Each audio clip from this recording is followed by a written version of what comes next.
ये नतीजे कमज़ोर आए और स्टॉक बहुत आउट परफॉर्म कर रहा था, 2600 तक गया था, आज वो 4.5-5% नीचे आ गया है। क्या इसमें कोई महत्वपूर्ण लेवल जहाँ पे नज़र रखनी है? देखिए, कहीं न कहीं तो रुकना पड़ेगा क्योंकि एमसेक्स जिस तरह की रैली ₹1600 से दिखा रहा था, तो एक छोटा-मोटा गिरावट तो बिल्कुल देखने को मिल सकती है और वाजिब भी है वो क्योंकि वन साइड नहीं चल सकता है स्टॉक। तो करेक्शन है, अंडरटोन अभी भी बुलिश बना हुआ है और अगर हम लॉन्ग टर्म चार्ट पे देखें और उस हिसाब से टारगेट सेट करें तो वो 3000 के आते हैं। तो गिरावट देखने को मिले तो खरीदारी करनी चाहिए इन्वेस्टमेंट के तौर पे और 2250 का स्टॉप लॉस लगाना चाहिए। 2250 के स्टॉप लॉस के साथ इसमें आप खरीदारी कर सकते हैं। मानस, बहुत बहुत शुक्रिया हमारे साथ जुड़ने के लिए और ये जानकारी देने के लिए। चलिए बातचीत करते हैं रेमंड के नतीजों पर। और कंपनी ने 159 करोड़ से बढ़ा के 160 करोड़ का कंसोलिडेटेड मुनाफा रखा है Q2 में, और आमदनी जो है वो 2253 करोड़ के आसपास आई है। मार्जिन में भी थोड़ी सी नरमी देखने को मिल रही है। किस तरह से नतीजों को समझा जाए, क्या व्यू इस पे बनता है, इसी पे बातचीत करेंगे हम रेमंड के CFO अमित अग्रवाल जी से। अमित जी, बहुत बहुत स्वागत है CNBC आवाज़ पर। एक चीज़ आप बताइए कि ये जो Q2 बीता है आपके लिए, इस बार डिलेड फेस्टिवल का भी सीजन था, आपके हिसाब से क्या इस क्वार्टर की सबसे महत्वपूर्ण बातें हैं?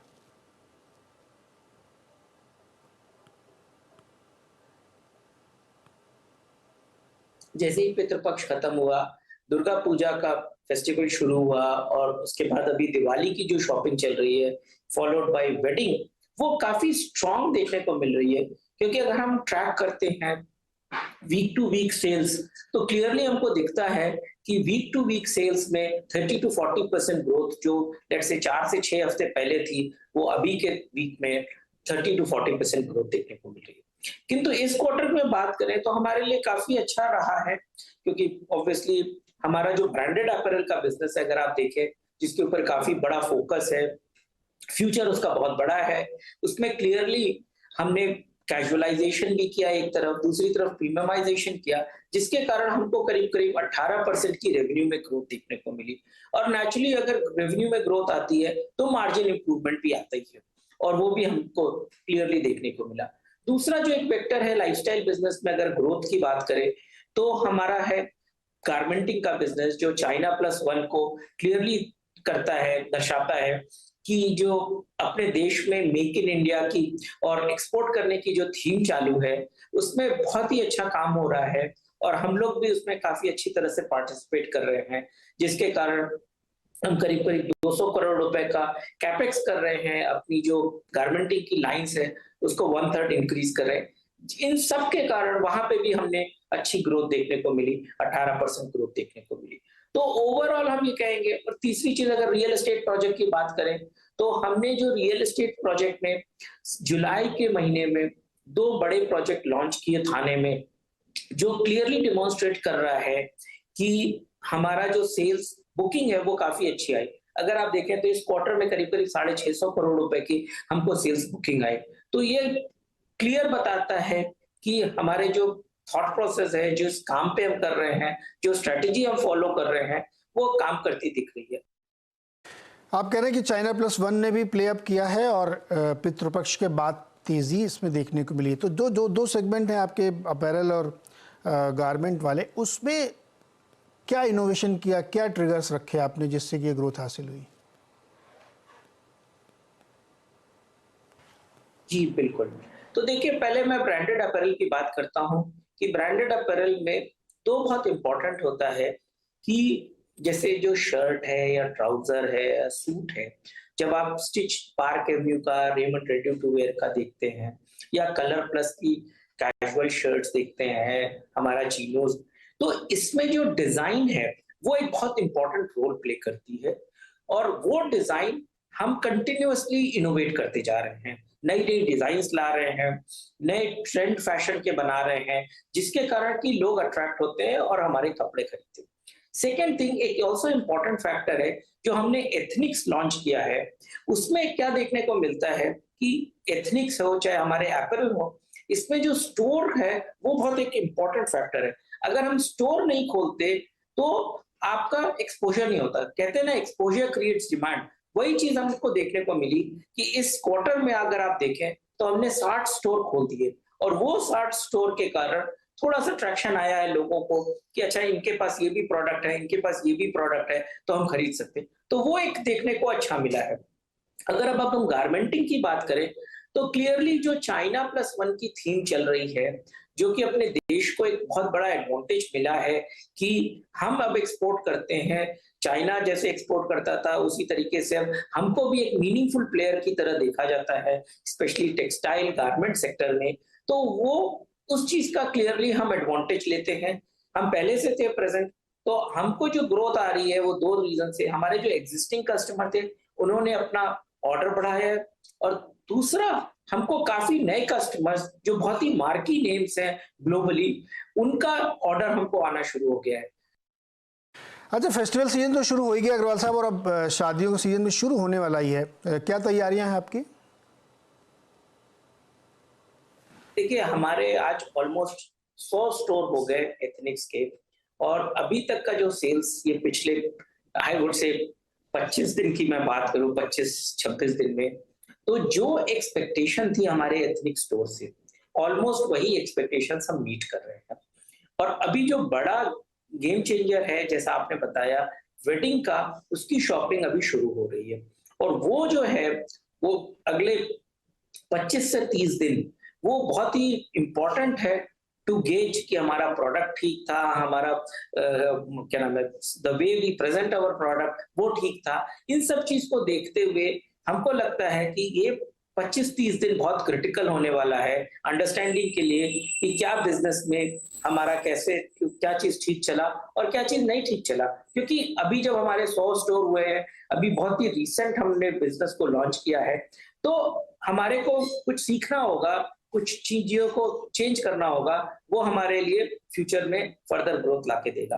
बट हम ये कह सकते हैं अभी तक का जो हमने कस्टमर का रिस्पॉन्स देखा है वो काफी स्ट्रांग है, काफी अच्छा है, लोग काफी पसंद कर रहे हैं हमारे लाइंस को, हमारे कलेक्शन को, और वो एक्सपेक्ट करते हैं हम कि आगे फ्यूचर में भी करेंगे। अग्रवाल साहब, एक चीज़ बताइए, आजकल ऑनलाइन पे बहुत बिक्री होती है तमाम चीज़ों की, तो और उस पर डिस्काउंट, उसके ऊपर पे और डिस्काउंट चलते हैं, क्या ये जो डिस्काउंट बहुत ज़्यादा दिया जाता है इससे आप लोगों के मार्जिन पे असर पड़ता है? अगर हम पितृपक्ष के वीकेंड का, प्रीवियस वीकेंड का बात करें और पितृपक्ष के बाद का वीकेंड की बात करें, तो सेल्स इंक्रीज हो गए हैं 40% के। तो अगर वो आप देखते हैं, अगर कोई टिपिकल ऑनलाइन कस्टमर होता तो फिर ये 40% की ग्रोथ नहीं आ पाती थी। तो इसलिए क्लियरली दर्शाता है कि जो ब्रिक एंड मॉर्टर की स्ट्रेंथ है वो शायद कंटिन्यू करेगी और उसमें कोई डिविएशन नहीं आएगा।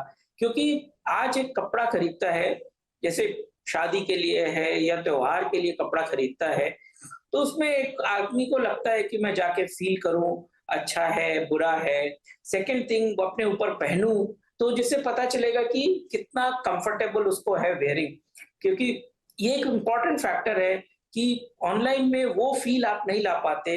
प्लस अगर आप फैमिली के साथ जाते हैं, स्पेशली हमने देखा है कि जो शादी की शॉपिंग होती है वो पूरी पूरी फैमिली के साथ होती है, और वो शॉपिंग पहन के 2 घंटे 2.5 घंटे हमारे स्टोर में वो लोग टाइम स्पेंड करते हैं, तब शॉपिंग करते हैं। वो चीज आप ऑनलाइन पे जनरली नहीं कर पाते। तो इसलिए ऑनलाइन की एक अपनी प्रेजेंस है, एक वो चैनल है, बट दूसरा साइड ये जो ब्रिक एंड मॉर्टर की चैनल है ये बहुत स्ट्रांग है। और ग्लोबली आप देखें तो ब्रिक एंड मॉर्टर कंटिन्यू अच्छा करते हैं, सेल अच्छा करते हैं, स्पेशली अपैरल ब्रांड्स। तो क्या फिर जियोग्राफिकली आप बताइए, आप कह रहे हैं ब्रिक एंड मॉर्टर में अच्छा फुटफॉल है, तो जियोग्राफिकली कहाँ कहाँ ज़्यादा अच्छा होता है? बड़े शहरों में, छोटे शहरों में, या किसी खास इलाके में?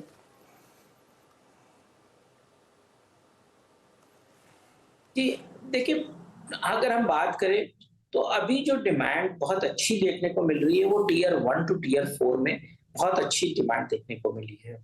अभी ये जो नेक्स्ट 15 दिन है ये रिफ्लेक्ट करेगा कि टीयर 5 और 6 में कैसी डिमांड आई है, क्योंकि उनकी शॉपिंग थोड़ा ज्यादा स्क्यूड रहती है वेडिंग की तरफ। तो वो डिमांड टीयर 5 और 6 की हमको अभी देखना है नेक्स्ट 15 से 20 दिन में। जहां तक ऑनलाइन का प्रेजेंस है, देखिए आज की तारीख में online presence practically all over the place और बराबर होती जा रही है, क्योंकि कन्वीनियंस बहुत हो गई है चाहे ऑनलाइन खरीदो। और अगर आप बात करें तो जो मैंने शुरू में बताया कि स्टोर एक्सपेंशन, कि जैसा ग्रुप का फिलॉसफी है कि अगले 3 साल में हम 500 अपने रिटेल ईबीओस खोलेंगे, जो क्लियरली रिफ्लेक्ट करता है कि सिर्फ वो टियर 1 में नहीं खोल सकते, तो टियर 1, 2, 3, 4, 5 में जाना ही होगा। तो जब वहां जाते हैं और वो कस्टमर को आपका ब्रांड दिखता है, जिसकी एफिनिटी उसको बहुत सालों से है, वो क्लियरली आपके दुकान में जाएगा और कपड़ा खरीदेगा। तो हम ये देखते हैं कि क्लियरली जो दुकानें हैं वो एक बहुत इंपॉर्टेंट थीम है, और हम ये विश्वास करते हैं कि रिटेलिंग जो है ना, कस्टमर के लिए एक एक्सपीरियंस है। ये नहीं है कि मुझे एक शर्ट खरीदना है तो मैं शर्ट खरीद लूं, वो जाता है, पहनता है, देखता है, तो एक वो एक्सपीरियंस भी आदमी एंजॉय करना चाहता है। तो I think that is why ये जो रिटेल का एक्सपीरियंस है वो काफी स्ट्रॉन्ग हद तक कंटिन्यू करेगा अपनी मार्केट्स में। ओके, तो इस समय फिलहाल आपका इन्वेंट्री लेवल क्या है और आगे के लिए मार्जिन गाइडेंस क्या देंगे आप? देखिए, क्लियरली हमारा जो इन्वेंट्री है वो हम अभी की तारीख में पूरी तरीके से ये चाहते हैं कि हमारे पूरे डिस्ट्रीब्यूशन सिस्टम में फिल रहे, जिससे कि जब कस्टमर आए तो उसको डिप्राइव नहीं हो कि ये प्रोडक्ट नहीं है या ये कलर नहीं है तो ये डिजाइन नहीं है। तो इस तरीके से हमारी इन्वेंट्री, ऑब्वियसली ये सीजनल बिजनेस है, तो फर्स्ट 2 क्वार्टर में इन्वेंट्री काफी बढ़ती है, उसके बाद सेकेंड हाफ में जो है वो इन्वेंट्री कम होती है, रिसीवेबल्स कम हो जाते हैं, क्योंकि इवेंचुअली कस्टमर खरीदता है, उसके ट्रिगर होते हैं शादियां, क्या नाम है, फेस्टिवल सीजन, ये सारे ट्रिगर होते हैं। और इस बार तो थोड़ा सा और डिलेड रहा है, क्योंकि अपने देश में हिंदू कैलेंडर के हिसाब से अधिक मास था, और जो 15 सितंबर तक जनरली पितृपक्ष खत्म हो जाता था, वो अब की बार 15 अक्टूबर तक गया। तो जो शॉपिंग थी लोगों की, कस्टमर की, एंड कस्टमर की, वो शॉपिंग 1 महीने और आगे शिफ्ट हो गई। तो इसके कारण हमारी जो इन्वेंट्री है अक्रॉस द चैनल वो ज्यादा है, और हमारे प्लान हिसाब से ज्यादा है, और हम क्लियरली एक्सपेक्ट कर रहे हैं कि अगले 6 महीने में सेल्स जो वेलोसिटी आएगी, जिसके कारण इन्वेंट्री बाकी बैलेंस्ड हो जाएगी। और अगर आप देखें तो ग्रुप की बहुत क्लियर फिलॉसफी है कि प्री कोविड, अगर प्री पैंडेमिक देखें तो हम करीब करीब 110 दिन पे वर्किंग कैपिटल पे थे, net working capital. In spite of this growth and everything, we are still able to manage with almost 65-66 days. So that is something which is a very large achievement, I can feel. Okay, और real estate business का क्या update है आपका? जी बिल्कुल, आपने देखा कि हमारा जो रियल एस्टेट का बिजनेस है क्लियरली वो कैश फ्लो पॉजिटिव है। हमने कंसिस्टेंटली बताया है पिछले 6, 7, 8 क्वार्टर में कि हमारा जो रियल एस्टेट का बिजनेस है वो नेट कैश पॉजिटिव है, क्योंकि हमारे 2 थीम है। थीम नंबर 1 क्या है कि आप बिल्डिंग की सेल्स वेलोसिटी, फ्लैट्स की सेल्स वेलोसिटी काफी अच्छी रखो। तो अगर आप देखें तो जो हमारा 10x का प्रोजेक्ट है, 10x, उसमें करीब करीब 2600 फ्लैट बेच दिया 3100 फ्लैट में, जो कि अभी आगे 4 साल बाकी है हमारे प्रोजेक्ट को पूरा कंप्लीट होने में। तो इस तरीके से आप देखिए कि वो जब बिक जाता है तो कस्टमर का payment milestone based construction link payment आता रहता है। दूसरी हमारी थीम बहुत इंपॉर्टेंट ये है कि हम बहुत फास्ट कंस्ट्रक्शन में बिलीव करते हैं, क्योंकि हमारा मैन्युफैक्चरिंग माइंडसेट होने के कारण हमारा जो प्रोजेक्ट एग्जीक्यूशन है वो थोड़ा डिफरेंट है। तो उसका डिमॉन्स्ट्रेशन ये है कि पिछले साल हमने रेरा की टाइमलाइन के 2 साल पहले डिलीवरी किया लोगों को अपार्टमेंट्स, जो कि clearly it is a very very significant milestone for the buyers of home, कि 2 साल पहले उनको अपने घर मिल गए। इसी तरीके से हमारे जो सारे प्रोजेक्ट हैं वो काफी एडवांस कंस्ट्रक्शन स्टेज में रहते हैं। तीसरी चीज जो आपने बताया कि कैश फ्लोज को कैसे मैनेज करते हैं, तो थाने की लैंड तो फाइनाइट है, हमारे पास टोटल 100 एकड़ की लैंड है, 40 एकड़ पे जो कि करीब करीब हम 9000 करोड़ का रेवेन्यू पोटेंशियल है, उस पर काम कर रहे हैं अभी। 16000 करोड़ का फर्दर पोटेंशियल रहेगा, but at the end of the day वो फाइनाइट बिजनेस है, फाइनाइट लैंड है। ओके, अग्रवाल साहब बहुत बहुत शुक्रिया जुड़ने के लिए और विस्तार से सारी बातें हम समझाने के लिए। छोटा सा ब्रेक लेंगे यहाँ पे, ब्रेक से वापस आएंगे तो मार्केट अपडेट। बता दें कि मनी कंट्रोल पर दिए गए विचार एक्सपर्ट्स के अपने निजी विचार होते हैं। वेबसाइट या मैनेजमेंट इसके लिए उत्तरदायी नहीं है। यूजर्स को मनी कंट्रोल की सलाह है कि कोई भी निवेश निर्णय लेने से पहले सर्टिफाइड एक्सपर्ट की सलाह लें।